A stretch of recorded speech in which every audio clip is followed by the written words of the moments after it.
You are a nobody. Don't pretend you matter. My mom said. Honestly, we forget you exist half the time, my brother added. So I clinked my fork against my glass and said, this won't take long. Just 3 sentences. By the second my mom's face had gone pale. They called it brunch, but let's be honest, it was just Sunday lunch with champagne glasses and sharper insults. I was sitting at the long oak table, the sunlight glaring off the polished surface, when my mother, Diane, leaned back with her mimosa and said it words she had probably rehearsed 100 times. You are a nobody, Claire, she said casually, as if commenting on the weather. Across from me my younger brother Kyle smirked and added, honestly we forget you exist half the time. I tapped my fork gently against my glass.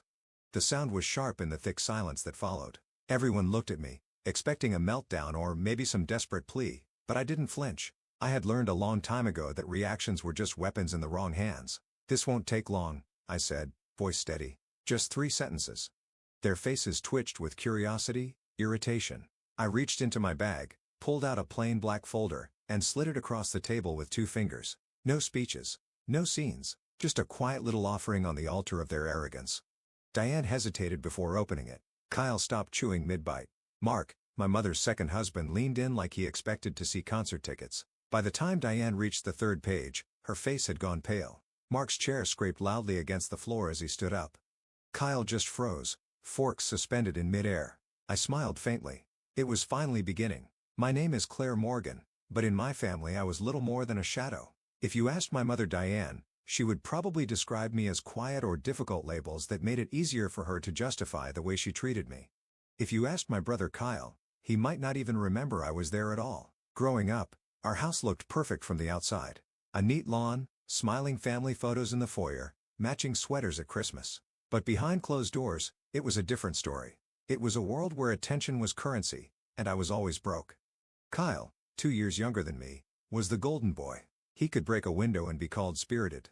I once spilled a glass of juice and was sent to my room for being careless and dramatic. Diane loved telling people Kyle was full of life while I was so serious all the time. There was one day I remember more clearly than the others.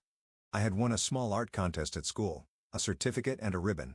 I came home beaming, proud in a way I rarely allowed myself to feel. I showed Diane the certificate.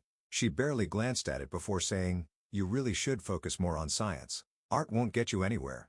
2 days later, Kyle brought home a participation ribbon for Best Listener in kindergarten. Diane framed it and put it in the hallway. Moments like that seem small on their own, but they pile up quietly, like snowdrifts against a locked door. Year after year the message became clear: you are less, you are secondary, you are invisible unless you are useful.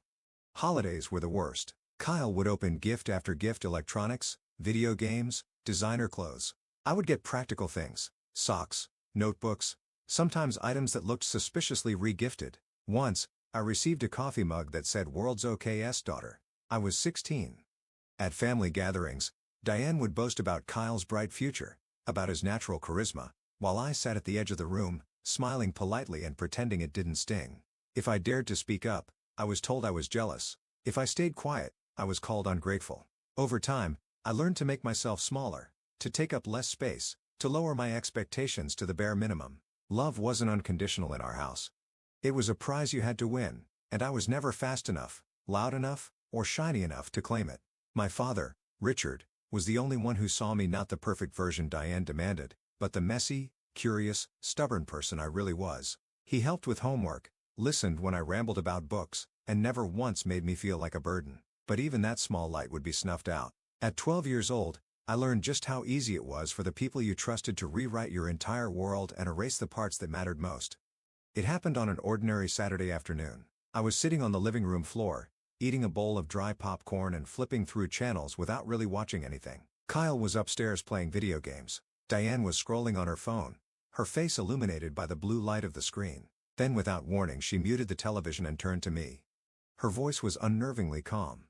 "I need to show you something," she said. Even at 12, I knew that tone. It was the same one she used when a neighbor's dog had been hit by a car, or when she talked about layoffs at work. Serious. Final. She held out her phone. On the screen was a single text message. "If you take her, I'll kill you both." The sender's name was listed as my father's. I stared at it, my heart stuttering in my chest. The world seemed to tilt sideways. Diane knelt beside me, placing a heavy hand on my shoulder. "You need to understand what kind of man he really is," she said, voice low and urgent. "I've protected you for years. I just didn't want you to be afraid." She rubbed my back like a mother comforting a child after a nightmare. Except this time she was the one who had summoned the nightmare into the room. I wanted to scream, but it couldn't be true. That my father, gentle, steady Richard, would never send something so vile. But the message was right there, glaring at me from the screen. I didn't cry. I just sat there stunned as Diane spun the story that Richard had always been unstable, that she had fought for full custody to save me, that he was a threat lurking just beyond the edge of our lives. By Monday, she had already filed the paperwork. Custody revoked. Visitation rights stripped away. My father, who once spent hours building model rockets with me in the garage, was suddenly a ghost. There were no more calls, no visits, no letters, just silence, and I was told, over and over, that I should be grateful. Grateful to be safe, grateful to be free. But deep down, buried under the fear and confusion, a small voice whispered, "Something isn't right." It would take years before I had the courage to listen to it. The older I got, the louder the questions became. At first, I shoved them aside. It was easier to believe Diane's version of the story than to confront the possibility that everything I had been told was a lie. It was easier to tell myself that memories of my father's kindness were just wishful thinking. That maybe I had imagined the way he used to listen, really listen, when I spoke. But doubts have a way of growing, even in the darkest soil. In college, I would hear my friends talk about their dad's small stories, silly memories, and something inside me would ache. A feeling like grief, sharp and raw, for a man who is still alive but might as well have been buried. The message Diane showed me haunted my thoughts. It didn't fit. My father had cried during Pixar movies, for heaven's sake. He wore safety goggles just to hang Christmas lights.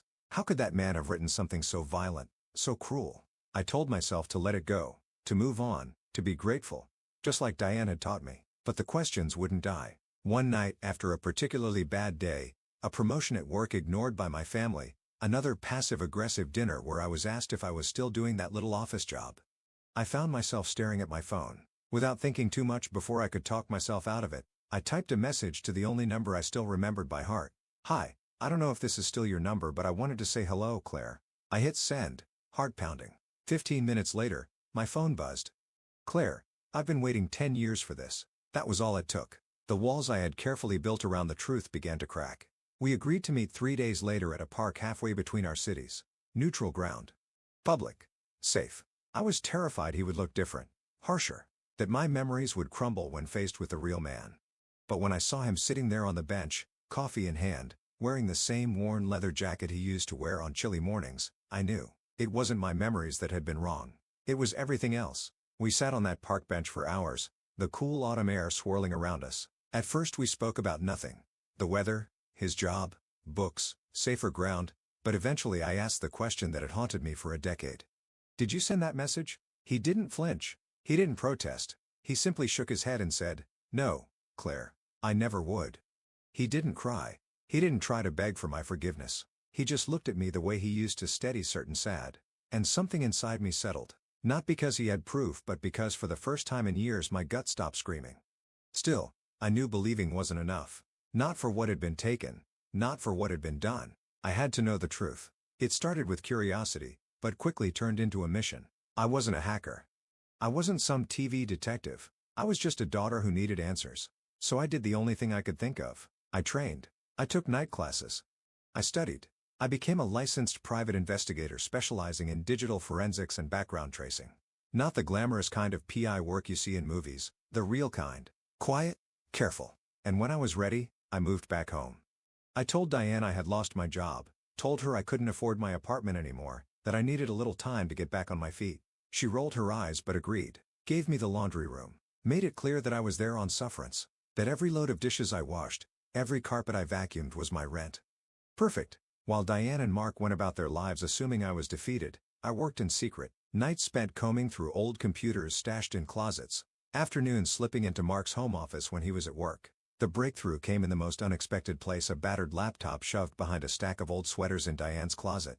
It was password protected, but that wasn't a problem. Inside, buried in poorly named folders, I found it. A Word document. The draft of the message Diane had claimed my father sent. "If you take her, I'll kill you both," typed neatly across the top with notes in the margins. Revisions. A comment bubble from Mark saying, "Too dramatic. Make it sound scarier." I sat back staring at the screen, heart pounding. But that wasn't all. There were emails too. Chains between Diane and Mark from the months before the divorce. Conversations about how to frame Richard, how to manipulate custody, how to hide money. They had transferred assets into offshore accounts, shell companies listed under Mark's name, properties shuffled around like pieces on a Monopoly board. Everything Diane had ever said about Richard, that he was irresponsible, dangerous, reckless, it was all a lie. A lie carefully constructed to steal everything from him, and from me. I printed everything, made copies, organized it into neat folders. One copy I handed to my father, one I kept for myself, and one, well, that was the one I slid across the table at brunch. As I watched Diane's hands tremble and Mark's face drain of color, I didn't feel triumphant. I felt free. For the first time, I wasn't the invisible daughter. I wasn't the burden or the afterthought. I was the reckoning they never saw coming. The moment Diane flipped open the folder, I saw it. First confusion. Then a flicker of fear. Finally, the slow creeping realization that the walls she had spent years building were crumbling and she had nowhere left to run. Mark leaned over her shoulder, his smug smile evaporating as he scanned the pages. Kyle just sat there, fork frozen halfway to his mouth, looking from Diane to me like he was trying to figure out if this was some kind of joke. It wasn't.